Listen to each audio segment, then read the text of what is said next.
Song 1, page 18. This Song 1, page 18 is, I'm going to highlight this, and you look at it, and then of course we went by thoroughly last year's, so I want, but I highlight that. So here, first verse he said, I'm going to teach this, I'm going to teach of the flight Garuda, everybody listen carefully. That means love and joy, respect. This is the teaching, we are not teaching something out of the space, someone's nature or something like that. It's not his story. It's really teaching of the nugget of our nature, your own nature, my own nature. Therefore, you should listen carefully how the treasure is residing within our heart, our nature. Even the treasure is residing our nature of the mind. We didn't recognize. That is how, what's called marvelous, or awesome, or that astonishing. This treasure being so with us, never left us, even one moment. But still we didn't recognize how awesome, how marvelous, or how strange this is. That is what it is. It's right here. So there is, he pointed out seven marvelous or seven strange. How strange that we didn't recognize this with us. You read this. This is, again, as I said, this is the teaching of the nature of our mind, nature of your mind, nature of my mind, and therefore each teaching is not pointing out somewhere else. Of course, this is nature of somewhere else, but we should point back to ourselves. We're going to look to ourselves. This is we are discovering our nature, our innate good. This innate good is the Buddha nature, right here, residing. And this is how you read this. You read this and it will strengthen your understanding. There is 7 beautiful statements pointing out the nature is residing right with us. This beautiful, marvelous. The treasure is right here. So that is the first part of this section of the teachings. Then the second is Song 2. Song 2, if you look to this, and here's pointing out, the Buddha gave, for example, I said, and you all know that, give 84,000 different teachings, all different teachings. Buddha gave teachings, and all those great masters until now giving the teachings. Fundamentally, if we're looking, teachings are all designed to discover our innate nature, your innate nature. There's nothing that teaching take advantages, till you become the winner of the kind of crushing someone's. Every teaching directly, indirectly tells discovering our own innate nature. That's every teachings, the one voice says. That nature is what? Is our nature of the mind. And mind is where our mind is not outside. Our mind is with us, with you, with me. It's that. When we discover the nature of the mind, or when we see the nature of the mind, we discover everything. We discover everything. We discover entire teaching of the Buddha Shakyamunis. Entire. All those great masters' teachings we discover. And that discovered in that nature. That's what the second song saying that. How important to discover this nature. This nature is mind. Mind is everything. Therefore, don't go outside. Don't go thinking something else to do. Walk with your mind. If we really we like to make the difference, walk with our mind. Walk with our own self. If we don't walk with our own mind, if we're doing something else, no matter how much you do, it won't won't help to deep. It's not going to touch to the deep, to the root. It just, of course, on the surface, and only on the surface. It will help benefit a short time or for a while or a little bit helping, but it's really not going to help. Therefore, to walk with the mind is so important. This is everything. That's what it says. And therefore, mind is everything. Mind, from the mind comes from samsara. From the mind comes from nirvana. Mind is the source of everything. If we deal with mind, then we're dealing with the issue, the really nature itself. It's a self. And that, if you do anything here, that's this second song explaining how that is important. If you walked with this mind, no matter even you don't know all the Buddha teachings, all these things, you will get realizations. You will get realizations.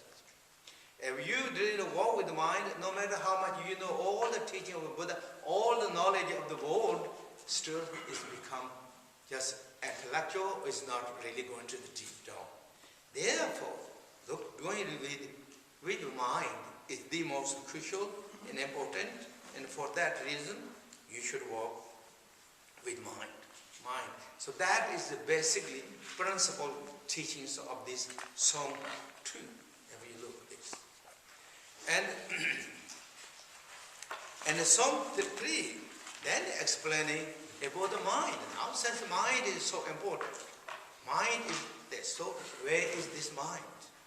As I said before, mind is not outside. Mind is within ourselves. Also, we are not talking this time mind or others. Of course, the teaching deals to everyone. Everyone is teaching to the mind, their mind. But we individually, when we practice, we're going to think ourselves, looking inward. Where is this mind? Where is our mind? And when you think this, not outside, or where is my mind? It's not outside, and it is in. And where is this mind now? Look, where is this mind? What this mind is, and where is going this mind? What the nature of this mind? And that is what this song 3 explaining. All this, when you look to your mind and trying to figure out your mind, then it is transparent, lucid, and emptiness. Yet it is here. It's not that negation, blank status. Mind is right here. That is the what you look carefully, carefully discovering. Mind is empty. Mind is openness. Mind is a verbal status. So that is what you really look at. That is what this third song explains. So that is briefly about that. And the fourth song, then again, more clearly, now directly looking to our mind. Directly to our mind is where mind is coming from, where mind is now, where is going out, where is mind is went out, present our mind. Or where past time, where mind come from, where past mind stayed, where past mind went, where this present mind is coming, where present this mind is, and where it's going, where future mind is going to come, where future mind is going to stay, where future mind is going to go. If you started thinking, analyze that, every time we reach to the speechless status, there's nothing answer. This is, of course, in Dzogchen teaching, is directly pointing out in the teachings, but it is still some analyzations. At the same time, it is introducing nature of the mind. It's empty. Emptiness mind, and it's also appearance mind. Emptiness and appearance inseparable. Mind is here, mind is not there. That is how it is. Mind is here, we can think all this, but where mind is not there because we don't find. This is not mythological stories, fairy tales. It is true. It's true. You look to yourself. That's what the great master said. You look to your mind. No one is better knowledgeable to your own mind than yourself, ourself, our own mind. Look to our mind and read this teaching. Look to our mind. If it's true, that's it. Then that is what is we know. So this is what this second song tells. Generally, when you practice and meditate, what we need most important. First is, of course, all the devotions, joy, the appreciations, and for renunciation thoughts. Those are so important. Once we have those thoughts, sizzling thought, then the second thing is most important is confidence. You have to have confidence to your words. When we are practicing, we are not going to linger with doubt and hesitate. That is hindrance. So therefore, this analyzation will help to establish our confidence in our practice as mind is empty. Mind is appearance. It's not just empty negation. Mind is appearance. Appearance and emptiness are inseparable states. This is what we need, realization. That is, we need confidence. And this confidence means nobody can check up that your confidence. True, it is true. When it is true, nobody can change that.